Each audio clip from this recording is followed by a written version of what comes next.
चलिए बेटा हम स्टार्ट करते हैं। सिटी हेपाटोमा प्रोटोकॉल हमने करना है, ठीक है। थोड़ा बहुत जब हम एब्डोमेन के बारे में पढ़ रहे थे तो हमने इसको डिस्कस भी किया था। आज हम इसकी थोड़ी सी डिटेल कर लेंगे कि असल में हेपाटोमा प्रोटोकॉल हम क्यों करेंगे और इसमें हमने किन प्रोसीजर्स को या स्टेप्स को ध्यान में रखना है और उसमें कौन सी हम टेक्निक अप्लाई करते हैं, किस तरह से हम कंट्रास्ट देंगे और किस टाइम पे हमने जो है वो स्कैन करना है, ठीक है। पेशेंट के अगर हम सबसे पहले देखें तो हम हमारे पास जब भी पेशेंट आता है, जब हमने उसका सीटी स्कैन करना है या कोई भी इवन प्रोसीजर करना है तो हमने क्या करना है, उसकी क्या करनी होती है, बेसिक जो कंसेप्ट होता है आपका या बेसिक डिटेल होती है कि उसकी हिस्ट्री लेनी है आपने, ठीक है। अब हिस्ट्री से हमें पता चलेगा कि हमने इसका किस तरह का स्कैन करना है। डेफिनेटली जब तक आपको ये नहीं पता होगा कि पेशेंट को प्रॉब्लम क्या है तो आप उसका स्कैन कैसे करोगे, आप उसकी एग्जैक्ट जो डायग्नोसिस है वो नहीं बना सकते। तो सबसे पहले जो बेसिक हमारे पास कॉन्सेप्ट आता है या आप कह लें कि स्टेप आता है वो क्या है, हिस्ट्री पेशेंट की। मोस्ट इंपॉर्टेंट होती है कि आपने उसकी मेडिकल हिस्ट्री लेनी है, ठीक है। उसमें आपने क्या करना है कि पेशेंट से भी पूछने, वो डिटेल क्वेश्चंस होते हैं कि आपने पेशेंट से क्या क्या पूछना है। उसके बाद आपने उसकी फाइल भी चेक करनी होती है कि उसके जो प्रीवियस टेस्ट हो चुके हैं उसमें कौन कौन सा टेस्ट हुआ है और उसमें टेस्ट जो हमारे पास रिपोर्ट्स हैं उनमें पेशेंट को क्या डायग्नोसिस हो रही है, ठीक है। फिर हम देखेंगे कि हमने पेशेंट का किस तरह का टेस्ट, अब सीटी तो हमने करना है, अब सीटी एब्डोमेन करना है, लेकिन ये एक जर्नल है। अब सीटी एब्डोमेन में हमने उसका लिवर देखना है, उसका पैंक्रियास देखना है, उसकी स्प्लीन देखनी है, या उसको गट का प्रॉब्लम है, ठीक है, या उसको एसोफेगस का प्रॉब्लम है, किस चीज का प्रॉब्लम है, किस ऑर्गन का प्रॉब्लम है, हमने कौन सा टेस्ट करना है, ये हम कैसे देखेंगे पेशेंट की जब हम हिस्ट्री लेंगे और उसकी जब फाइल चेक करेंगे, ठीक है। क्योंकि बहुत सारे जब मेडिकल फिजिशियन की अगर हम बात करें तो अगर फॉर एग्जांपल किसी पेरिफेरी एरिया में या सिंपल एक एमबीबीएस डॉक्टर के पास वो गया हुआ है, ठीक है, और उसने वो सिंपल सीटी एब्डोमेन लिख दी है, तो अब आपने फर्दर उसको खुद एवेलुएट करना है कि आपने इस पेशेंट का सीटी एब्डोमेन तो करना है लेकिन उसमें प्रोटोकॉल कौन सा फॉलो करना है, आपने किस ऑर्गन को फोकस करना है, इसको प्रीवियस जो अल्ट्रासाउंड हुआ है उस पर क्या इसकी डायग्नोसिस आ रही है, ठीक है, या इसकी अगर लैब रिपोर्ट्स आए हैं तो उसमें क्या फाइंडिंग्स आ रही है, या पहले मे बी उसका सीटी स्कैन हो चुका हो, फॉलो अप के लिए आया हो, या प्रीवियस उसकी सर्जरी हुई हुई है, तो वहां से हमें ये सारी उसकी हिस्ट्री से पता चल जाएगा, ठीक है। उसके बाद फिर हमारे पास जो बाद में स्टेप आता है वो पेशेंट की प्रिपरेशन होती है। प्रिपरेशन हमें पता है कि एक जनरल प्रिपरेशन हमें रिक्वायर्ड है, जो कि हम क्या करते हैं कि पेशेंट की क्लॉथिंग से, ठीक है, या उसके पेरेंट्स से रिलेटेड होगी, तो उसने फॉर एग्जांपल कोई ऐसे ड्रेस पहना हुआ है जिसपे कोई बटन्स हैं, मेटल्स हैं, या बटन कुछ भी हो सकता है, ठीक है, आपने उसको रिमूव करवाना है, अगर ज्वेलरी पहनी हुई तो आपने उसको रिमूव करवाना है क्योंकि वो आर्टिफैक्ट क्रिएट कर सकती है, ठीक है। तो ये तो एक जनरल प्रिपरेशन होगी।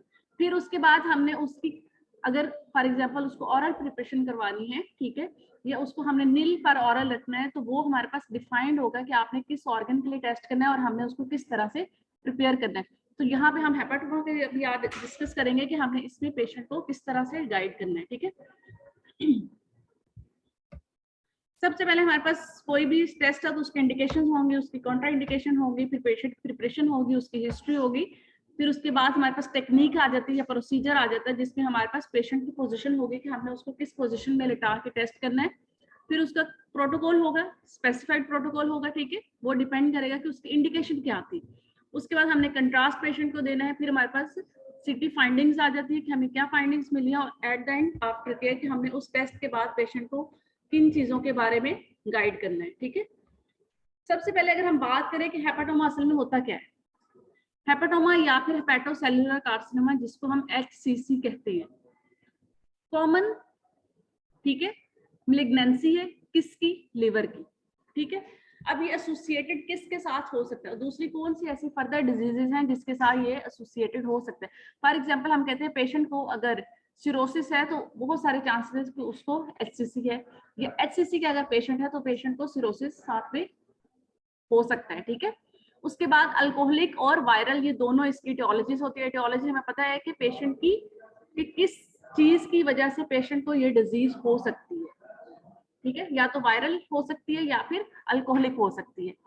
उसके बाद हम कहते हैं 5% ऑफ ऑल कैंसर्स, अगर हम देखें तो उसमें 5% जो रेशियो आ रही है वो HCC की आ रही है, ठीक है। और साथ में ये क्या है, एसोसिएटेड किसके साथ है, हेपेटाइटिस बी के साथ, और साथ में सी इन्फेक्शन, हेपेटाइटिस बी और सी दोनों के साथ एसोसिएटेड होती है। बहुत सारे ऐसे पेशेंट्स हैं जिनको HCC होता है और साथ में हम कहते हैं कि इसको ये वाला हेपेटाइटिस भी है, ठीक है।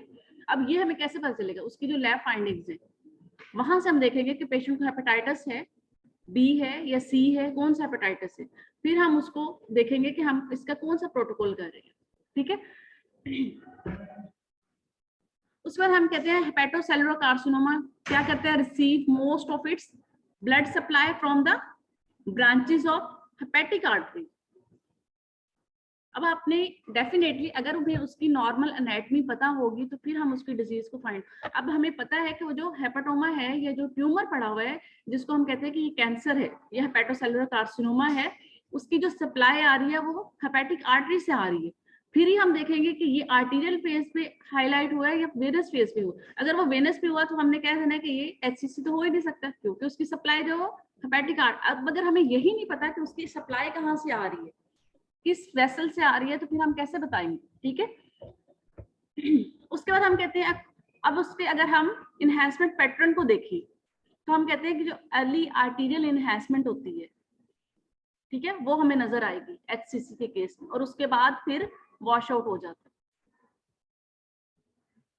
अब स्मॉल जो फोकाई मीन्स कि स्मॉल जो ट्यूमर्स हैं या मैसेज पड़े हुए हैं एचसीसी के, ठीक है, may be seen with an अब लीवर हमें पता है किस तरह से हमें उसकी जो अपेयरेंस है वो नॉर्मल मिलेगी, ठीक है।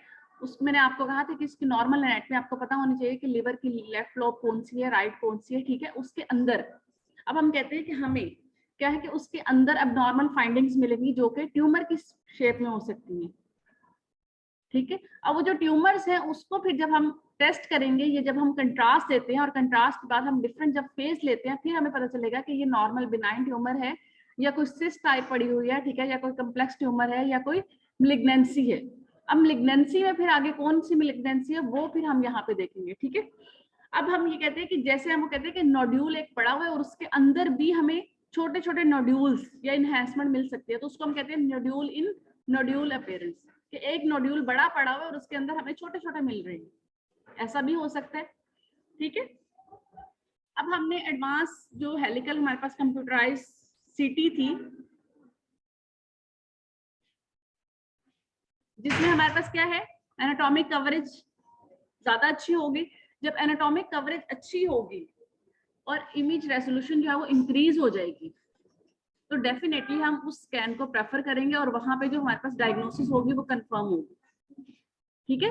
अगर हमारे पास रेजोल्यूशन कम होगी, हम बार बार यही बात करते हैं कि सीटी की अगर रेजोल्यूशन कम होगी तो डेफिनेटली जो हम डायग्नोसिस कर रहे हैं उसमें कोई गलती हो सकती है, ठीक है। तो फिर हमारे पास जो पॉजिटिव प्रिडिक्टेड वैल्यू और नेगेटिव प्रिडिक्टेड वैल्यू जो आपने बायोस्टैट्स में पढ़ा होगा वो वाला केस आ जाता है कि हमारे पास जो एक टेस्ट है उसकी पॉजिटिव प्रिडिक्टेड वैल्यू जो है वो कितनी आती है या नेगेटिव प्रिडिक्टेड, कि हम पॉजिटिव प्रिडिक्ट कर रहे हैं वो कितने परसेंट आ रही है, कि वो पॉजिटिव ही था और हमने उसको पॉजिटिव ही प्रिडिक्ट किया है, ठीक है। तो वो कितने परसेंट है उस चीज पे डिपेंड करता है कि इसकी एफिशिएंसी कैसी है, ठीक है। या फिर हम ये कहते हैं कि इसकी आप ये कह लें कि एक जो टेस्ट मशीन है, ये इंस्ट्रूमेंट है, वो कितना एफिशिएंट है। वो एफिशिएंट कैसे पता चलेगा कि उसने जो टेस्ट करना है वो उस टेस्ट करने के लिए कितना एफिशिएंट है, ठीक है। अब हमने हेपेटिक जो सर्कुलेशन है उसके 2 मेजर कंपोनेंट्स होते हैं। हमें पता है कि लिवर की डुअल सर्कुलेशन होती है, ठीक है। किस तरह से डुअल होती है कि उसमें आर्टीरियल और पोर्टल वेनस दोनों फेस होते हैं, ठीक है। तो अब हम जब इंजेक्शन को क्या करेंगे, इंजेक्ट करेंगे, तो हम उसको बोलस फॉर्म में देते हैं। अब बोलस फॉर्म में हमें पता है कि हमने उसको एक इंजेक्टर के थ्रू जो कि एक इंस्ट्रूमेंट है उसके थ्रू हमने इकट्ठा पेशेंट को एक स्पीड के साथ, मैंने पहले भी ये बात डिस्कस की थी, पेशेंट को इंजेक्ट करना है। हम इसमें क्या करते हैं कि मैनुअल इंजेक्शन नहीं देते क्योंकि मैनुअल में स्पीड कम होती है और दरमियान में अगर आप रुक गए हैं या आपको फोर्स ज्यादा लगानी पड़ गया तो उसमें फिर क्या होता है, वो बोलस फॉर्म में नहीं रहता, वो स्कैटर्ड फॉर्म में फ्रेगमेंट्स बन जाते हैं कि आपने दिया उसके बाद 1 सेकंड के लिए रुक गए, फिर आपने दिया, ठीक है, आपका हाथ थक गया या कुछ भी, क्योंकि ये जो कंट्रास्ट होता है ये सिंपल इंजेक्शन की तरह नहीं होता, ये थिक होता है, विस्कस होता है, तो इसके लिए हमें ज्यादा फोर्स लगानी पड़ती है। तो ये क्या करता है, ओपेसिफाई लिवर इन 2 स्टेजेस, जो कि कौन सी आती है, आर्टीरियल फेज और उसके बाद पोर्टल वेनस फेज। ये दोनों फेज जो हैं हमारे लिए बहुत ज्यादा इंपॉर्टेंट होते हैं जब हम प्रोटोकॉल करते हैं, कि वो चाहे आपके पास पैंक्रियाटिक प्रोटोकॉल है, चाहे वो हेपेटोमा प्रोटोकॉल है, या आप किसी भी चीज के लिए करें। अब हम कहते हैं कि हमें डिफरेंट पैटर्न्स मिलेंगे, वो डिपेंड करेगा किस पे, कि हेपेटोसेलुलर कार्सिनोमा की कौन सी टाइप है। अब डेफिनेटली एक जो डिजीज है उसकी भी आगे बहुत सारे टाइप्स होंगे, ठीक है। अब ये जो इनहेंसमेंट पैटर्न है उसको देख के हम करेक्ट असेसमेंट करेंगे HCC कि किस तरह की इनहेंसमेंट पैटर्न हुई है, हमें किस पॉइंट पे या किस टाइम पे ये इनहेंसमेंट मिली है और उसकी अपीयरेंस कैसी है, ठीक है। अब आप कहते हैं यूजुअली जो है हमारे पास जो मैस है वो इनहेंस हो रहा है कहाँ पे, लेट आर्टीरियल फेज पे, और जो कि ऑलमोस्ट कितना होता है 35 सेकेंड्स, मींस कि ये वो वाला टाइम है जब आपने पेशेंट को इंजेक्शन जो है वो इंजेक्ट किया, उसके बाद पहले जो 35 सेकेंड्स है ये उनकी बात हो रही है, ठीक है। कि जैसे ही आपने पेशेंट को इंजेक्ट किया वो टाइम लेके वहां से आप स्टार्ट टाइम और उसके बाद जो आपके पास कंप्लीट 35 सेकेंड्स आ रहे हैं तो ये आपके पास आता है लेट आर्टीरियल। तो यहाँ पे जो मैस इनहेंस हो रहा है ये हम उसकी बात कर रहे हैं, ठीक है। उसके बाद फिर क्या होगा, 35 सेकेंड्स के बाद वॉश आउट होगा। अब ये नहीं कि 35 सेकेंड्स के बाद हमें मिलेगा, इसके दौरान अब वो 25 सेकेंड्स पे भी हो सकता है, 30 पे भी हो सकता है, 35 पे भी हो सकता है, ठीक है। तो वो डिपेंड करेगा कि आपने पेशेंट को जो इंजेक्शन दिया है उसकी क्या स्पीड थी, कितना इंजेक्शन दिया आपने, उसकी कौन सी वेन में दिया है, ठीक है। अगर आपने वाइड उसकी वेन में, ठीक है, उस जिसका डायमीटर अच्छा था आपने वहां से दिया है तो आप उसको हाई स्पीड से दे सकते हैं, ठीक है। अगर पेशेंट की जो वेन्स है वो बहुत ज्यादा बारीक है, ठीक है, आपको अच्छी कोई वेन नहीं मिल रही तो डेफिनेटली आपको स्पीड कम करनी पड़ेगी इंजेक्शन की, ठीक है। तो फिर वहां पे ये जो टाइम है ये 5-10 सेकेंड ऊपर नीचे हो सकता है। उसके बाद फिर क्या होगा, जब इनहेंसमेंट हो जाती है तो फिर हमारे पास वॉश आउट होता है, ठीक है। तो जैसे इनहेंसमेंट होगी रैपिडली इसने वॉश आउट होना है, ठीक है। तो फिर हमें ये कैसा नजर आएगा, हाइपोटेनुएटिंग, और वो कहाँ पे नजर आ रहा है, पोर्टल वेनस फेज में, ठीक है। और हम इसको कैसे देखेंगे, कंपेयर करेंगे बाकी जो लीवर कि वो जो एरिया है वो हमें हाइपोटेनुएटिंग नजर आ रहा है, बाकी जो लीवर है वो हमें हाइपोटेनुएटिंग नजर नहीं आएगा। अब हमने सिटी हेपाटोमा प्रोटोकॉल जो वो चेक किया है, या उसमें हमने क्या चेक किया है, प्रेजेंस ऑफ हेपेटोसेलुलर कार्सिनोमा, ठीक है। और उसके बाद हमने उसका साइज को असेस करना है, ठीक है। और उसकी हमने स्प्रेड देखनी है। स्प्रेड कैसे देखेंगे, तो उस जो बॉडी के दूसरे पार्ट्स हैं वहां पे हमें कोई असेसमेंट तो नहीं मिल रही, कोई डायग्नोसिस तो नहीं मिल रहा जिसको मेटास्टेसिस कहते हैं। जैसे मैंने आपको कहा था कि हम लंग्स को असेस करते हैं, हम बोन्स को असेस करते हैं, क्योंकि ये मोस्ट प्राइमरी लीजन्स हैं कि यहाँ पे हमें मेटास्टेसिस मिल जाते हैं जब आपके पास कैंसर का पेशेंट होता है, ठीक है। तो फिर हमने उसके अदर बॉडी पार्ट्स को भी असेस करना है, ठीक है। उसके बाद हमने एक्सटेंशन देखनी है, ठीक है। एक्सटेंशन कैसे देखेंगे, कि हमने ये देखना है कि ये आपके पास कैंसर आ रहा है या हेपाटोमा आ रहा है वो कहाँ से स्टार्ट हो रहा है, कहाँ पे एंड हो रहा है, और उसके साथ एसोसिएटेड कौन कौन सी चीज है, या कौन कौन सी वेसल उसके साथ एसोसिएटेड है, या ये हो सकता है कि उसके साथ जो वेसल पड़ी थी वहां पे थ्रोम्बस आ रहा है, ठीक है। हमने उसके एनवायरनमेंट को देखना है, उसकी पेरिफेरी को देखना है, ठीक है। अब उसके बाद हम कहते हैं कि हमने डिस्टिंग्विश करना है किसको, हाइपरवास्कुलर और नॉन हाइपरवास्कुलर नोड्यूल्स को, ठीक है। फिर साथ में हमने क्या देखना है, फैटी लिवर को भी असेस करना है, ठीक है। अब अगर पेशेंट को प्रेगनेंसी है तो डेफिनेटली आपने ये पेशेंट जब हिस्ट्री लेंगे आपको वहां पे ये बात पता होनी चाहिए। अगर फीमेल पेशेंट है तो आपने ये उससे क्वेश्चन करना होता है, ठीक है। तो आपको ये वहां पे कंफर्म हो जाएगा। तो अब हमेशा हम ये बात करते हैं कि हमने दो चीजों को, जब प्रेगनेंसी का केस आ जाता है हम दोनों चीजों को आपस में कंपेयर करते हैं कि आपको बेनिफिट ज्यादा मिल रहा है जो उसके रिस्क फैक्टर्स ज्यादा है, ठीक है। अगर पेशेंट की अपनी कंडीशन ऐसी है कि वो वेट नहीं कर सकता तो डेफिनेटली आप उसका टेस्ट करेंगे, ठीक है। अगर आपको कंफर्म अल्ट्रासाउंड पे हो रहा है कि इसको SCC है और उसको हमने फर्दर कंफर्म करना है और पेशेंट ने किसी सर्जरी वगैरह के लिए प्लान करना है, ठीक है, और वो 9 मंथ्स के लिए वेट नहीं कर सकता तो डेफिनेटली फिर आप उसका टेस्ट करेंगे। लेकिन अगर कोई ऐसा टेस्ट है, फॉर एग्जाम्पल पेशेंट कहता है कि मुझे सर दर्द होता है बार बार, और बहुत सारे हम डॉक्टर्स ऐसे हैं कि जो उसको लिख देते हैं कि सिटी हेड कर दें इसका। अब अगर सिर्फ उसको हेडेक की प्रॉब्लम है तो आप उसका डेफिनेटली प्रेगनेंसी के केस में आप उसका सिटी हेड नहीं करेंगे। लेकिन अगर कैंसर का पेशेंट है तो अगर हम 9 मंथ्स उसका वेट करते हैं तो पता नहीं उसकी तब तक डेथ हो जाए, तो फिर हमारे पास सर्वाइवल जो मदर का है वो ज्यादा इंपॉर्टेंट है एज कम्पेयर टू इन्फेंट। ठीक है, तो ऐसे केस में फिर हम दोनों चीजों को आपस में कंपेयर करेंगे कि हमारे पास पेशेंट जो है उस वो ज्यादा इंपॉर्टेंट है या हमने जो टेस्ट करना है वो हम रोक सकते हैं। ठीक है, तो अगर आप रोक सकते हैं, वेट कर सकते हैं, तो आप उसको वेट कर लें। ठीक है, अगर फॉर एग्जाम्पल आपने उसका टेस्ट करना है, फिर उसका जो ट्राइमेस्टर है वो भी डिपेंड करेगा। पेशेंट उस टाइम पे डेफिनेटली बहुत सारे एसोसिएटेड पेशेंट को कॉम्प्लिकेशंस होती हैं। अगर वो मेडिसिन ले रहा है तो वो कौन सी मेडिसिन यूज कर रहा है ड्यूरिंग पीरियड, तो वो आपको पता होनी चाहिए। पेशेंट को ये आपने हिस्ट्री में पूछना होता है कि अगर उसको कोई एलर्जिक रिएक्शन है, फॉर एग्जांपल कोई वो ड्रग लेती है, कोई टैबलेट लेती है तो उसको एलर्जी हो जाती है, तो वो कौन सी टैबलेट है। या अगर पहले पेशेंट का ये वाला टेस्ट हो चुका है तो उस दौरान में पेशेंट को अगर कोई कॉम्प्लिकेशन हुई थी तो वो कौन सी कॉम्प्लिकेशन है। ये सारे क्वेश्चंस आपने हिस्ट्री में पूछने होते ताकि बाद में जब आप पेशेंट को कंट्रास्ट दें तो वहां पे पेशेंट को किस तरह की कॉम्प्लिकेशन हो सकती है ये आपको पहले से पता होना चाहिए। और आप उसके लिए फिर उसका क्या करते हैं, एंटीडोट लेते हैं। ठीक है, फॉर एग्जाम्पल हमने एक पेशेंट को ड्रग दे रहे हैं, उससे पेशेंट को क्या होता है, एलर्जी हो जाती है या उसको कोई एडवर्स रिएक्शन हो जाता है, तो हम उस रिएक्शन को खत्म करने के लिए उसके ऑपोजिट ड्रग देते हैं। ठीक है, अब time period between two scans, इसका ये मतलब है कि पेशेंट का पहले स्कैन हो चुका है, अब वो स्कैन कोई भी हो सकता है, प्रीवियस स्टडी या स्कैन, ठीक है, जिसमें हमने ओरल और आईवी कंट्रास्ट यूज किया था। ठीक है, with in a specified time period, कौन सा टाइम पीरियड जिसमें हम ये सोच सकते हैं कि पेशेंट का फॉर एग्जांपल कल एक स्कैन हुआ था और आज वो दोबारा स्कैन किया है, तो फिर पेशेंट जो पहले कंट्रास्ट हमने पेशेंट को मटेरियल दिया था वो ये हो सकता है कि बॉडी ऑर्गन्स में प्रेजेंट है, अभी वो फुली एक्सक्रीट नहीं हुआ, तो ऐसे केसेस में हम दूसरा स्कैन नहीं करेंगे।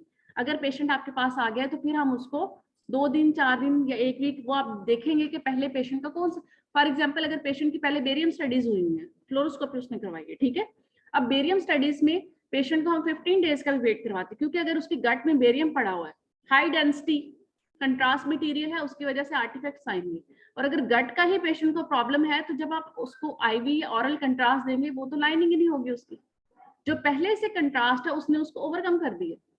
तो ऐसे केसेस में हम उसका उसी टाइम पे टेस्ट नहीं करेंगे, फिर हम उसको शेड्यूल बनाते हैं कि आपने उसको 15 दिन के बाद बुलाना है या 1 वीक के बाद बुलाना है, ये डिपेंड करेगा कि पेशेंट की कंडीशन क्या है। ठीक है, अब ये भी कह सकते हैं कि अगर आपको कंफर्म नहीं है, ठीक है, तो आप पेशेंट का एक सिंपल एक्सरे करवा के देख लें, उसमें भी आपको बेरियम नजर आ जाएगा। ठीक है, तो फिर हमने ये देखना है कि प्रीवियस जो स्कैन हुआ है वो कब हुआ था उसके, और अगला जो स्कैन हमने करना है उन दोनों के दरमियान में हमने कितना टाइम का गैप रखना है। ठीक है, उसके बाद पेशेंट की हमने ब्रीफ, सबसे पहले जो पॉइंट होता है कि हमने ब्रीफ हिस्ट्री लेनी है। हिस्ट्री लेने के बाद फिर आपने उसकी जो प्रिपरेशन है, जनरल प्रिपरेशन मैंने आपको जैसे बताई थी कि हमने उसके क्लोथिंग से रिलेटेड कि आप उसको सिंपल अगर गाउन प्रोवाइड कर सकते हैं आपके डिपार्टमेंट में प्रेजेंट है तो ये अच्छी बात होगी, अदरवाइज आपने उसको चेक करवाना है कि उसकी शर्ट या उसने ट्राउजर है या कुछ भी है, या दुपट्टा लिया हुआ है, या शॉल ली हुई है, कुछ भी है, तो उसके ऊपर कोई मेटल के बटन, ठीक है, या इवन जो एम्ब्रॉयडरी होती है, ठीक है, उसमें जो मोती वगैरह लगे होते हैं वो भी हमारे पास जो आर्टिफैक्ट क्रिएट करते हैं। तो आपने इस तरह का अगर ड्रेस होगा तो उसमें आप पेशेंट का स्कैन नहीं कर सकते। ठीक है, उसके बाद अगर कोई भी ज्वेलरी है या पिन्स वगैरह है वो आपने सारी रिमूव करवानी होती है। फिर हमने पेशेंट को आईवी कंट्रास्ट अगर देना है तो उसके लिहाज से भी उसकी प्रिपरेशन करवानी है। किस तरह से करवानी है कि हमने पेशेंट को उसके साइड इफेक्ट्स के बारे में, रिस्क फैक्टर्स के बारे में गाइड करना है, और इस तरह से गाइड नहीं करना कि पेशेंट डर के भाग ही जाए। ठीक है, आपने उसको सिर्फ ये बताना है कि ये हो सकता है, फॉर एग्जांपल आपको एलर्जी हो सकती है जिसमें स्किन रैशेस वगैरह हो सकते हैं, या पेशेंट को रेड स्किन हो जाती है, ठीक है, या उसको बहुत ज्यादा इचिंग फील होती है, या ये हो सकता है कि पेशेंट को नोजिया की कंडीशन हो सकती है, या बहुत ज्यादा हो तो पेशेंट को वोमिटिंग हो जाती है। ये आपने बताना है पेशेंट को, और ये नहीं कह देना कि हाँ आपकी डेथ हो सकती हो, ये चांसेस हैं, लेकिन हम ये कहते हैं कि 100 में से कितने परसेंट, ठीक है, अगर 0.1% है तो हम 0.1 वाले को पहले नहीं बताएंगे, उसको हम एंड तक रखेंगे। ठीक है, और उसके अलावा कॉन्सेंट फॉर्म जो है वो बहुत ज्यादा इंपॉर्टेंट होता है कि पेशेंट का आपने जब स्कैन करना है और जब कोई इन्वेसिव प्रोसीजर होता है तो उससे पहले कॉन्सेंट फॉर्म जो है वो बहुत ज्यादा इंपॉर्टेंट है कि आपने वो साइन करवाना है। वो आपकी अपनी सेफ्टी होती है कि आप पेशेंट से कॉन्सेंट ले रहे हैं कि हम ये परमिशन ले रहे हैं कि ये टेस्ट हम कर सकते हैं या नहीं कर सकते। और हम यहाँ पे क्या करते हैं, बेशक वो उर्दू में होता है लेकिन हम पढ़ने नहीं देते उनको, क्योंकि इतना टाइम नहीं होता। हम कहते हैं बस जल्दी जल्दी आप साइन कर दे। वो होता ही है कि आप पेशेंट को दे, वो उसको पढ़े, उसको अंडरस्टैंड करे, अगर उसको समझ नहीं आ रही तो आप उसको गाइड करें और उसके बाद वो उसको साइन करें, और उसमें ये सारी बातें लिखी होती है। ठीक है, अब उसके बाद जो most common type CT scan है जो हम हेपाटोमा प्रोटोकॉल करते हैं, उसमें हम डबल कंट्रास्ट देते हैं।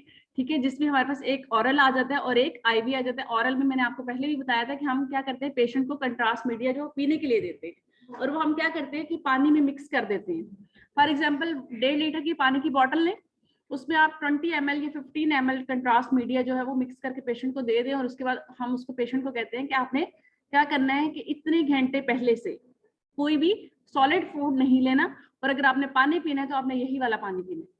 उसके बाद हमारे पास स्कैन के लिए आना है। ठीक है, तो ये हमारे पास हो जाता है डबल कंट्रास्ट, जिसमें हमने ऑरल दिया और ड्यूरिंग प्रोसीजर हम उसको आईवी कंट्रास्ट देंगे। ठीक है, एलर्जिक रिएक्शंस हो सकते हैं पेशेंट को, तो डेफिनेटली आपके पास जो इमरजेंसी ट्रॉली होती है, जो सीटी स्कैन रूम में होती है, जो प्रोसीजर रूम में होती है, मैंने आपको कहा था कि जब आप हॉस्पिटल में जाए तो आपने ये चेक करना है कि उस इमरजेंसी ट्रॉली में कौन कौन सी ड्रग्स होती हैं, और अगर कोई अच्छा सेटअप है, ठीक है, अच्छा डायग्नोस्टिक सेंटर है, तो इवन उस इमरजेंसी ट्रॉली में भी उन्होंने ऑर्गेनाइज करके मेडिसिन रखी होती है कि फर्स्ट ड्रॉ में कौन सी मेडिसिन होंगी सबसे ज्यादा इंपॉर्टेंट, जो हमें बिल्कुल फौरन से जरूरत पड़ सकती है, उसके बाद कौन सी आपने ड्रग्स रखनी है, और एंड वाले ड्रॉ में आपने कौन सी रखनी है। ये इस तरह से अलाइनमेंट होती है। उसमें आपके पास एंटी एलर्जी भी होनी चाहिए।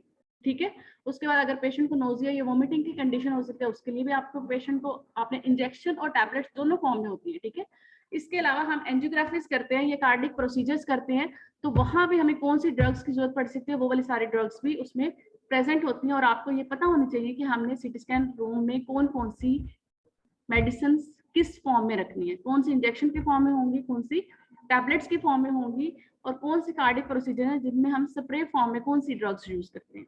ठीक है, ये आपका प्रैक्टिकल भी है और ये वाइवा में बहुत ज्यादा इंपॉर्टेंट होगा, और फिर हम कहेंगे हमें तो ये पता ही नहीं है। उसके बाद अगर पेशेंट डायबिटिक है तो डेफिनेटली वो पहले से ड्रग्स ले रहा होगा, उसकी मेडिसिन होंगी प्रिस्क्राइब कि उसने सुबह ये लेनी है, दोपहर को लेनी है, शाम को लेनी है, तो वो आपने पेशेंट से पूछनी है कि आप कौन सी मेडिसिन यूज कर रहे हैं और किस टाइम पे यूज कर रहे हैं, उसकी क्वांटिटी कितनी ले रहे हैं। ठीक है, अब अगर एक पेशेंट आपके पास आ रहा है और आप उसको कहते हैं कि आपने सुबह 10 बजे आना है और आपने मीन्स के सुबह का नाश्ता नहीं करना, तो फिर आपने उसको ये भी कहना है कि आपने सुबह वाली मेडिसिन भी नहीं लेनी। ये नहीं कि वो मेडिसिन ले ले और नाश्ता ना करे, तो डेफिनेटली अगर डायबिटिक पेशेंट है तो उसका शुगर लेवल डाउन हो जाएगा। ठीक है, तो ये चीजें आपने गाइड करनी है। आपने उसको ये तो कह दिया कि आपने नाश्ता नहीं करना, उसको ये नहीं कहा कि आपने गोली भी नहीं खानी। ठीक है, उसके बाद ये मैंने आपको बता दिया है कि पेशेंट क्या खा सकता है और कितना टाइम पहले उसने खाना पीना छोड़ना है। ठीक है, और उसके बाद डेफिनेटली अगर गर्मियां स्पेशली तो पेशेंट को पानी की जरूरत पड़ेगी, तो अगर आपने ऑरल कंट्रास्ट नहीं भी देना फिर भी आप उसको कह सकते हैं कि आप क्लियर वाटर जो वो ले सकते हैं, लेकिन आपने साथ में कोई और चीज नहीं खानी, और इसमें खाना पीना फ्रूट हर चीज ऐड होगी। ठीक है, उसके बाद मेडिकेशंस, डेफिनेटली आपने जब पेशेंट की हिस्ट्री लेनी है, उसकी आपने फाइल चेक करनी है, तो आपने पहले से जो पेशेंट मेडिकेशंस ले रहा है, जो प्रिस्क्रिप्शंस है उसकी, ठीक है, या कोई विटामिन वगैरह ले रहा है, तो आपने चेक कर रही है और देखनी है कि आपने कौन सी मेडिसिन उसको स्टॉप करवानी है। ठीक है, अगर आपको नहीं समझ आती है तो आप अपने सीनियर से गाइडलाइन ले सकते हैं कि आपने कौन सी उसको मेडिसिन स्टॉप करवानी है और कौन सी वो लेता रहे। ठीक है, पेशेंट प्रोफाइल में क्या क्या चीज इंपॉर्टेंट होती है, टेस्ट का डे कौन सा है, डेट कौन सी आती है, और टाइम किस टाइम पे हुआ ये टेस्ट, पेशेंट का नेम क्या है, उसकी एज क्या है, उसकी मैरिटल स्टेटस क्या है। ये चीजें इंपॉर्टेंट होती है जो हमने पेशेंट की जब हम फाइल कंप्लीट करते हैं तो वहां पे ये हम मेंशन हो। ठीक है, उसके बाद मेन जो कंप्लेंट्स आती हैं जिसकी वजह से हम ये टेस्ट करते हैं, hepatoma patient generally present with sign and symptoms of advance cirrhosis. ठीक है, कि जिसमें हम कहते हैं कि लेट स्टेज ऑफ स्कैरिंग। ये वाला जो पेशेंट है, मोस्टली जो हमारे पास एससीसी के पेशेंट्स आते हैं, हेपेटोमा प्रोटोकॉल के लिए आते हैं, उनको सिरोसिस होता है। ये मैंने आपको फर्स्ट स्लाइड में ही बताया था कि ये एसोसिएटेड डिजीज है। ठीक है, और उसके बाद फिर हम उसको आगे फर्दर भेजते हैं, जैसे पहले उसका डेफिनेटली एक्सरे हुआ होगा या अल्ट्रासाउंड हुआ होगा, ये चीजें हमें वहां पे पता चल जाती हैं। फिर हम उसको आगे सीटी स्कैन के लिए भेजते हैं, ठीक है। जैसे जॉइंटस हो सकता है या स्प्लीनोमेगाली। स्प्लीनोमेगाली में क्या होता है, स्प्लीन की इनलार्जमेंट हो जाती है कि जो उसका मैयड या डिफाइंड साइज होता है या वेट होता है उससे वो लार्ज हो गया, ठीक है। ये क्या है कि पेशेंट की एसोसिएटेड पीछे से इस तरह की हिस्ट्री हो सकती है, जिसकी वजह से हमने पेशेंट को हेपाटोमा प्रोटोकॉल प्रेफर किया, ठीक है। अब ये वाले जो कंप्लेन्स हैं, अब ये जरूरी नहीं है कि ये सारी की सारी एक ही पेशेंट में प्रेजेंट, इनमें से कोई एक हो सकती है, 2 हो सकती है, ये 3 एसोसिएटेड हो सकती हैं, ठीक है। और उसके बाद हमने पेशेंट का सीटी स्कैन किया हेपाटोमा के लिए, ठीक है। अब पेशेंट की डेफिनेटली जब भी वो कोई भी टेस्ट के लिए आता है तो उसकी इलनेस की हिस्ट्री होती है, वो चाहे 1 मंथ पुरानी हो, 10 दिन पुरानी हो। पेशेंट कहे कि मुझे अचानक से पता चला है, ऐसा हुआ है, इससे पहले तो मुझे ऐसा कभी नहीं हुआ था। एक पेशेंट ये भी हो सकता है वो कहे मैं 6 महीने से बीमार हूँ, मुझे फीवर होता था, मुझे कफ होती थी, ये इस तरह से कंप्लेन्स आ रही थी। और एक पेशेंट कहता है कि मैं तो बिल्कुल ठीक था, चलता फिरता हूँ, मैं एक्सरसाइज करता हूँ, मैं डेली रूटीन के काम करता हूँ, लेकिन 1 वीक से मुझे ऐसा हुआ है, ठीक है। और बहुत सारे ऐसे पेशेंट्स होते हैं जिसका हम कोई और टेस्ट कर रहे होते हैं, इंसिडेंटल फाइंडिंग्स भी मिल जाती हैं कि पेशेंट को उस फाइंडिंग से रिलेटेड कोई भी पहले कंप्लेन नहीं आ रही थी, लेकिन वो फाइंडिंग हमें मिल गई, ठीक है। ऐसा भी हो सकता है, ठीक है। तो अब जब भी अब हमें पता है कि जो पेशेंट हमारे पास आया उसकी कोई पास्ट मेडिकल हिस्ट्री होगी। मैंने आपको स्टार्ट में बताया था कि मेडिकल हिस्ट्री जो पेशेंट की होती है वो बहुत ज्यादा इंपॉर्टेंट है। कोई भी टेस्ट आपने अगर सही से कंप्लीट करना है, अगर आप उसकी मेडिकल हिस्ट्री जो है वो कंप्लीट नहीं लेंगे या आपके पास पूरी उसकी मेडिकल हिस्ट्री नहीं है, तो जो भी आप टेस्ट करेंगे मे बी आप वो कोई और गलत प्रोसीजर कर दें, फिर आपको क्या करना पड़ेगा, दोबारा से रिपीट प्रोसीजर करना पड़ेगा, और आप उसको पेशेंट को उसी टाइम पे नहीं कर सकते, फिर आप उसको दोबारा से बुलाएंगे। और जो पेशेंट की पहले कॉस्ट आई है और जो टाइम लगा है और उसको हमने जो रेडिएशन दी है वही हमने दोबारा से भी रिपीट करनी पड़ेंगी, ठीक है। तो इस वजह से हमने ये जो पहले स्टेप्स हैं इन पे टाइम लगा के इनको कंप्लीट करना है, उसके बाद आपका जो टेस्ट होगा वो डेफिनेटली करेक्ट होगा, ठीक है। Any history of similar complain कि पेशेंट को पहले फॉर एग्जांपल उसको कहे कि ये जो आपको कंप्लेन्स अभी आ रही है ये पहले कभी जिंदगी में फील हुई, वो कहे कि हाँ 6 महीने पहले मुझे 2-3 दिन के लिए हुआ था, उसके बाद मैं बिल्कुल ठीक हो गया, मैंने चेक ही नहीं करवाया, लेकिन मुझे ऐसा हुआ था, ऐसा हो सकता है, ठीक है। या एक है कि नहीं कभी भी मुझे ऐसा फील नहीं हुआ, ठीक है। उसके बाद पेशेंट को दूसरी कोई प्रॉब्लम्स हैं, फॉर एग्जांपल हम डेफिनेटली जो कार्डिक पेशेंट्स होते हैं उनके लिए हम उसकी फैमिली हिस्ट्री और उनकी अपनी जो मेडिकल हिस्ट्री होती है वो बहुत ज्यादा इंपॉर्टेंट होती है, ठीक है। कि आपकी फैमिली में पहले कार्डिक प्रॉब्लम्स हैं, किसको हैं, किस तरह के प्रॉब्लम्स हैं, ठीक है। किसी की बाईपास सर्जरी हुई है या किसी को कंजेनिटल एब्नॉर्मली हो सकती है कि उनकी फैमिली में जो बेबीज पैदा हो रहे हैं उनमें से कुछ पेशेंट बेबीज ऐसे हैं जिनको कंजेनिटल एब्नॉर्मली थी, ठीक है। तो ये वाली जो है ये मेडिकल हिस्ट्री होती है। उसके बाद कोई भी क्रॉनिक डिजीज पेशेंट को हो सकती है, ठीक है, जिसमें हाइपरटेंशन वगैरह है, ये हाइपरटेंशन या डायबिटीज है ये फैमिली में रन करती है, ठीक है। अब अगर उस पेशेंट को नहीं भी है तो उसकी फैमिली में तो किसी को नहीं है, तो ये भी हो सकता है कि कुछ ऐसे पेशेंट्स होते हैं जिनको डायबिटीज होती है लेकिन अभी वो रूल आउट नहीं हुई, ठीक है, ऐसा भी हो सकता है। तो अगर आप उससे ये पूछते हैं कि उसकी फैमिली में है पीछे, तो फिर आप ये सोच सकते हैं कि इस पेशेंट को भी हो सकती है या आगे चल के हो सकती है, ठीक है। उसके बाद कि पहले कभी वो हॉस्पिटलाइज हुआ है, किस वजह से हुआ था, क्या बीमारी थी, कितने दिन के लिए वो हॉस्पिटलाइज हुआ था, या कोई सर्जरी हुई थी, कौन सी सर्जरी हुई थी, किस ऑर्गन से रिलेटेड वो सर्जरी थी, किस तरह की थी, ठीक है। ये चीजें हमें पता होनी चाहिए, ठीक है। और इसके अलावा एलर्जीज अगर पेशेंट को है, फॉर एग्जाम्पल वो कहता है मुझे डस्ट एलर्जी है, कोई कहता है मुझे पॉलन एलर्जी है, कोई कहता है कोई ड्रग एलर्जी है। फॉर एग्जाम्पल बहुत सारे ऐसे पेशेंट्स हैं जो डिस्प्रिन खाते हैं उनको एलर्जी हो जाती है, ठीक है। तो ये हमारे पास है एलर्जीज की डिफरेंट टाइप्स, तो ये भी आपने उससे पूछनी होती।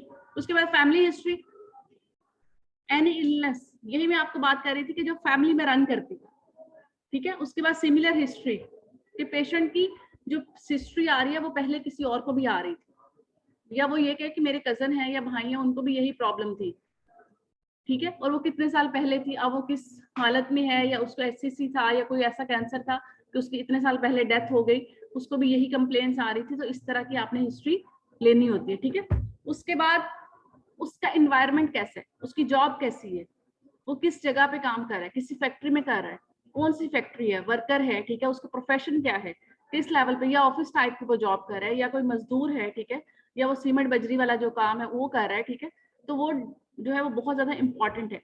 उसके बाद ड्रिंकिंग हिस्ट्री या स्मोकिंग की, पेशेंट अगर स्मोकिंग कर रहा है, ठीक है, तो ये वाला जो है वो आपने चीजें पूछनी है कि वो कब से ले रहा है, कौन सी किस, मतलब अगर वो स्मोकिंग कर रहा है तो दिन में फॉर एग्जांपल कितने सिगरेट्स यूज करते हैं, ठीक है।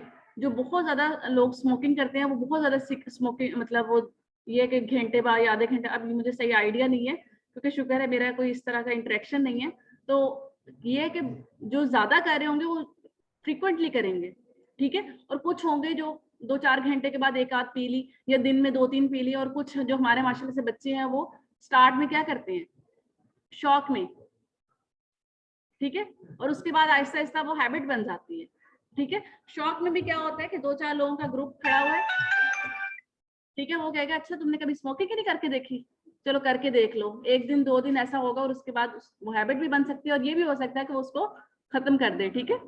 तो इसके अलावा एनी कोई ड्रग एडिक्शन, हमारी अभी वैसे मेरे ख्याल में जो इन्वायरमेंट है या हमारा जो आप ये कह ले कंट्री है, उसके लिहाज से ये थोड़ी सी कम है, ठीक है, लेकिन फिर भी ये काफी ज्यादा है, क्योंकि हमारा जो आप ये कह लें कि हमारा रिलीजन है उसके लिहाज से इस पे बहुत सारी पाबंदियां हैं, तो इस वजह से कम है, या हमें देखने में कम मिलती है, छुपी हुई शायद ज्यादा होगी। तो लेकिन अगर हम अब्रॉड की बात करें या यूरोपियन कंट्रीज की बात करें तो वहां तो ये बहुत ज्यादा कॉमन चीज है।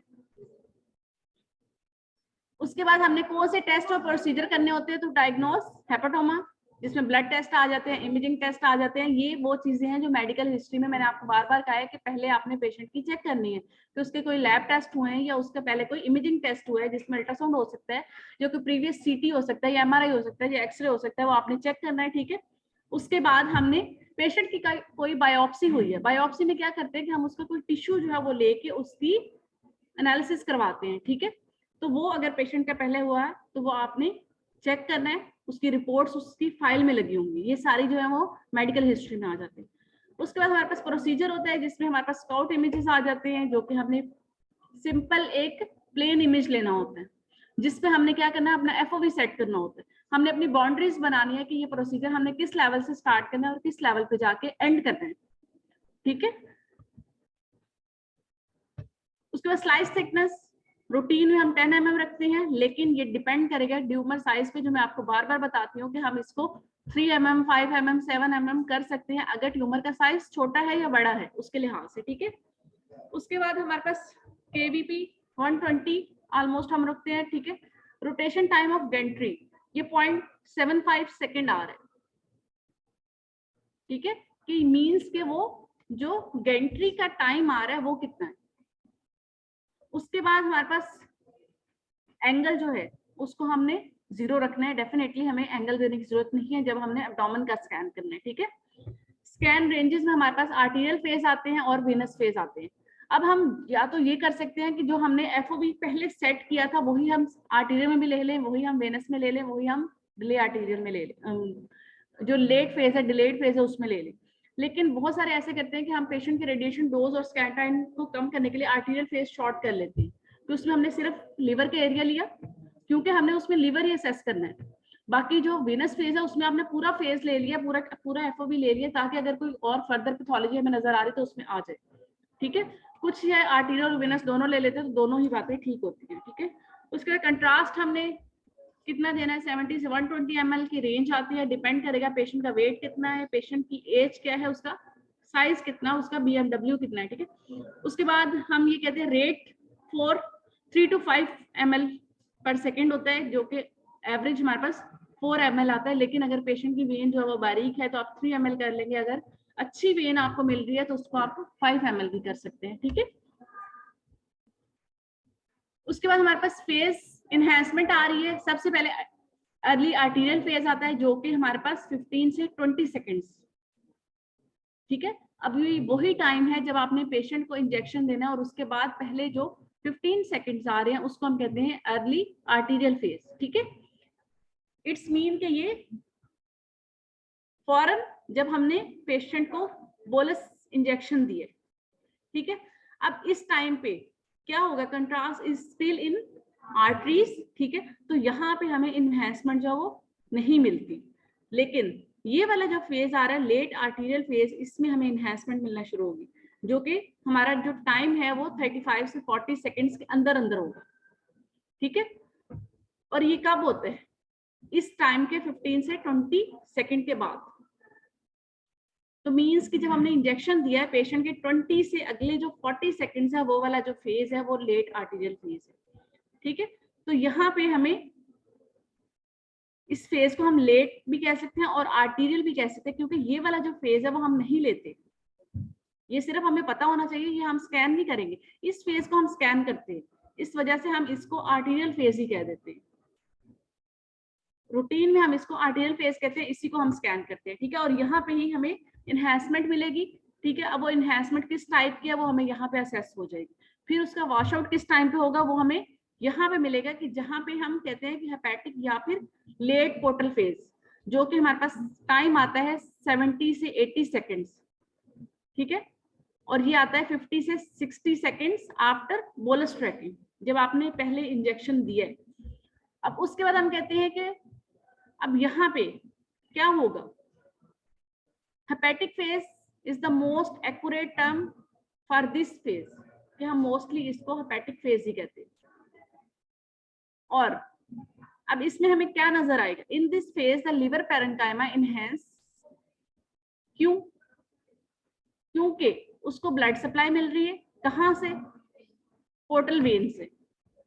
तो इसी वजह से हम कहते हैं कि जो ट्यूमर्स हैं या जो मैस आ रहा था, जो हेपेटोमा आ रहे थे, वो वॉश आउट हो जाएंगे, लेकिन लिवर के जो नॉर्मल टिश्यूज हैं उनकी इन्हेंसमेंट होगी, क्योंकि उनको सप्लाई कहाँ से मिल रही है, पोर्टल वेन से। और जो ट्यूमर्स थे, जो HCC था, उसको सप्लाई कहाँ से मिल रही थी, हेपेटिक आर्टरी से, ठीक है। दोनों की सप्लाई जो है वो डिफरेंट है। तो हेपेटिक आर्टरी को आर्टीरियल फेज में इन्हेंसमेंट होगी, और जो टिश्यूज है नॉर्मल, जो आपके पास सेल्स आ रहे हैं लिवर के, वहां पे जो इन्हेंसमेंट होगी वो पोर्टल फेज में होगी, क्योंकि उसको पोर्टल वेन से इन्हेंसमेंट मिलेगी। उसके बाद हम कहते हैं डिलेड फेज, जो कि 6 to 8 मिनट्स है, मोस्टली जो हम करते हैं वो 6 मिनट्स पे या 8 मिनट्स पे कर लेते हैं, ठीक है। तो यहाँ पे जो रेंज आती है वो 6 to 10 मिनट्स है, ठीक है। इसको हम डिलेड फेज भी कहते हैं और वॉश आउट फेज भी कहते हैं, या फिर हम इक्विलिब्रियम फेज भी कहते हैं। और मोस्टली जो लोग यूज करते हैं इक्विलिब्रियम फेज का वर्ड जो यूज करते हैं, ठीक है। अब यहाँ पे हमने क्या करना है, in this phase there is a wash out of contrast in all abdominal structures, ठीक है। तो यहाँ पे हमने बहुत सारी डिजीजेस ऐसी भी है जो यहाँ पे हमने असेस करनी है कि इस टाइम पे उनका पैटर्न हमें किस तरह का नजर आ रहा है, ठीक है। तो इसी वजह से हमने ये 3 फेज जो है वो इंपॉर्टेंट होते हैं, वो हमने यहाँ पे हेपेटोमा में लेने होते हैं, ठीक है। अगर हम ये इमेजेस थोड़े से देख लें, तो यहाँ पे अगर आप देखें, ये वाला जो आप अगर स्ट्रक्चर देखें, सिरोसिस ऑफ लिवर तो डेफिनेटली है, ठीक है। अगर आप इसके मार्जिन देखें, इसके कॉर्नर्स देखें, तो सारे आपको किस तरह से नजर आ रहे हैं। जो नॉर्मल लिवर होता है उसकी अपीयरेंस ऐसी नहीं होती, हम प्रीवियस इमेजेस में देख चुके हैं, ठीक है। तो सिरोसिस ऑफ लिवर है, और साथ में अगर हम देखें तो यहाँ पे हमें एक अबनॉर्मैलिटी मिल रही है, जिसके अंदर हमें ये वास्कुलर स्ट्रक्चर्स भी मिल रहे हैं, ठीक है। और अगर हम ये फेस देखें तो ये आर्टीरियल फेस है। ये क्या है, ये ऑरल कंट्रास्ट नजर आ रहा है आपको, ठीक है। और ये आपके पास जो स्ट्रक्चर है ये क्या है, स्प्लीन है, ठीक है। ये वर्टिब्रा आ रहा है, ये आपके पास फ्रंट साइड आती है, जो कि स्टर्नम वाली साइड आती है। कंट्रास्ट मीडिया हम कौन सा यूज करते हैं, हमें पता है आयोडीन बेस्ड होता है, और जो हम अभी प्रेफर करते हैं वो कौन सा होता है, नॉन आयोनिक। आयोनिक जो होते हैं वो कौन से होते थे, उनको हमने क्यों छोड़ा है। कंट्रास्ट मीडिया आप लोगों ने शायद पढ़े होंगे, या अगर नहीं पढ़े तो आपने चैपमैन की बुक ली।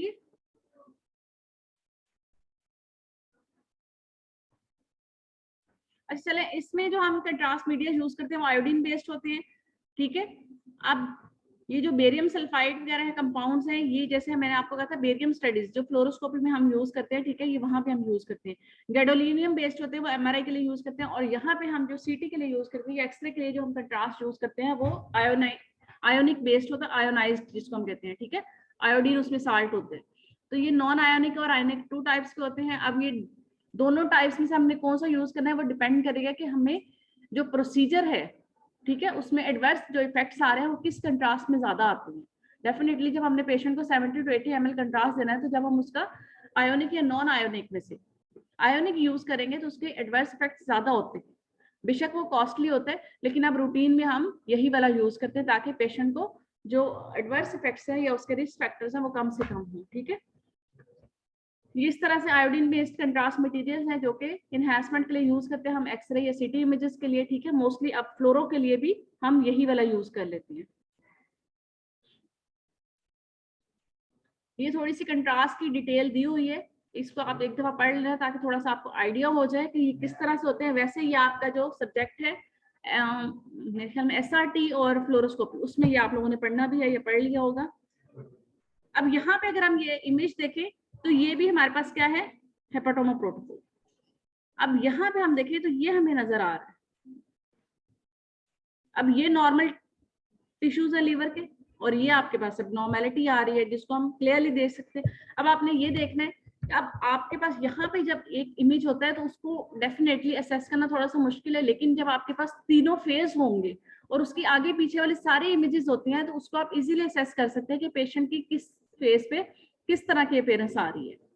ठीक है, यहाँ पे अगर हम देखें तो ये आपके पास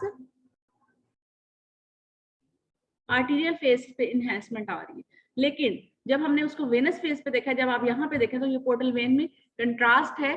ठीक है, तो यहाँ पे लीवर के जो बाकी टिश्यूज हैं उनमें हमें कंट्रास्ट नजर आ रहा है, यहाँ नहीं आ रहा था। लेकिन यहाँ जो हमें ट्यूमर मिल रहा था छोटा सा, वो वॉश आउट हो गया, वो हमें असेस नहीं हो रहा जिस तरह हमें आर्टीरियल फेज पे हुआ था।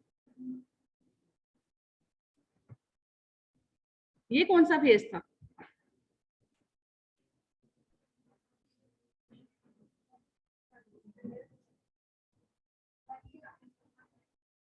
ये प्लेन स्कैन है, कहीं पे आपको हल्का सा भी कंट्रास्ट नजर नहीं आ रहा। अर्ली आर्टीरियल में भी आपको आर्टरीज में तो कंट्रास्ट नजर आएगा, वेसल्स में तो होगा। ठीक है, यहाँ पे अगर हम देखें तो ये हमें arterial phase, clear cut arterial phase है, आईवीसी वगैरह हमें कहीं कंट्रास्ट नजर नहीं आ रहा। ठीक है, उसके बाद यहाँ पे हम देखें तो ये हाइपोटेनुएटिंग हो गया, लेकिन ये हाइपर है। ठीक है, ये वाला जो अगर आप एरिया देखें, इसमें क्या होगा, कुछ एरियाज जो है वो बहुत ज्यादा हाइपो होंगे, कुछ जो वो लाइट हाइपोटेनुएटिंग होंगे। ठीक है, ये तो यही अपीयरेंस होती है एक्सएससी की। जैसे यहाँ पे देखें तो कुछ जो एरियाज हैं वो ज्यादा ब्राइट नजर आएंगे, कुछ लाइट नजर आएंगे। ठीक है, अब जो ज्यादा ब्राइट नजर आ रहे हैं जब वो वॉश आउट होंगे तो वो हमें ज्यादा डार्क नजर आएंगे। ठीक है, जिस तरह से हमें यहाँ पे बाउंड्रीज की नजर आ रही थी वैसे ही हमें यहाँ पे बाउंड्रीज की नजर आ रही है, और बाकी अगर हम टिश्यूज को देखें तो वहां पे हमें कंट्रास्ट नजर आ रहा है। ये भी इसी तरह से है। ठीक है, ये आपके पास सारा ये एचसीसी आ रहा है, आर्टीरियल फेज में है, ये आपके पास ऑरल कंट्रास्ट आ रहा है, ये सारा आपके पास एचसीसी। अब इसको ये देखने के लिए कि इसका एक्सटेंट क्या है, इसकी लोकेशन क्या है, हम इसके आगे पीछे वाले इमेजेस देखेंगे कि ये कहाँ से स्टार्ट हुआ था, किस लेवल से और किस लेवल तक ये जा रहा है। ठीक है, और जिस इमेज में हमें सबसे ज्यादा बड़ा नजर आ रहा होगा साइज, वहां पे हम इसके मेजरमेंट लेते हैं कि इसका साइज ये आ रहा है, इसकी विड्थ इतनी आ रही है, इसकी लेंथ इतनी आ रही है। ठीक है, उसके बाद ये आफ्टर केयर है कि आपने पेशेंट को क्या करना है और किस चीज के बारे में गाइड करना है। सबसे पहले हम पेशेंट को ये कहते हैं कि आपको कंट्रास्ट हमने दिया है, एक आपको दवाई लगा के इंजेक्शन दिया है। ठीक है, उसके बाद आपने ये जो टेस्ट करवाया है इसमें आपको हमने एक दवाई लगाई है जिसको बॉडी से, आपके जिस्म से निकालने के लिए आपने पानी ज्यादा से ज्यादा पीना है, या आपने फ्लूइड फॉर्म में, अगर वो पानी ज्यादा नहीं पी सकता आप जूसेस वगैरह यूज कर ले। ठीक है, जो भी इजीली वो ले सकते हैं ताकि पेशेंट के बॉडी से जो कंट्रास्ट मटेरियल है वो जल्दी से एक्सक्रीट हो जाए। ठीक है, तो हमने उसको गाइड करना है कि सबसे पहले आपने पानी ज्यादा पीना है। ठीक है, और फौरन से अभी सॉलिड फूड ना लें और अभी सेमी सॉलिड टाइप की ले लें, और आहिस्ते से एकदम से अगर आप खाना वगैरह खाएंगे तो उसकी वजह से भी पेशेंट की जो कंडीशन है वो खराब हो सकती है, उसको क्या हो सकता है, नोजिया वगैरह की कंडीशन हो सकती है। ठीक है, उसके बाद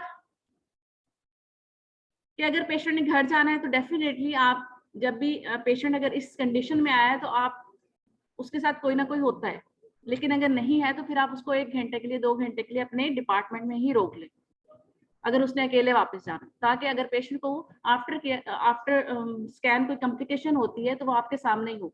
ठीक है। अगर वो अकेला होगा या उसने ड्राइव करके जाना है तो फिर उसके लिए प्रॉब्लम होगी, ठीक है।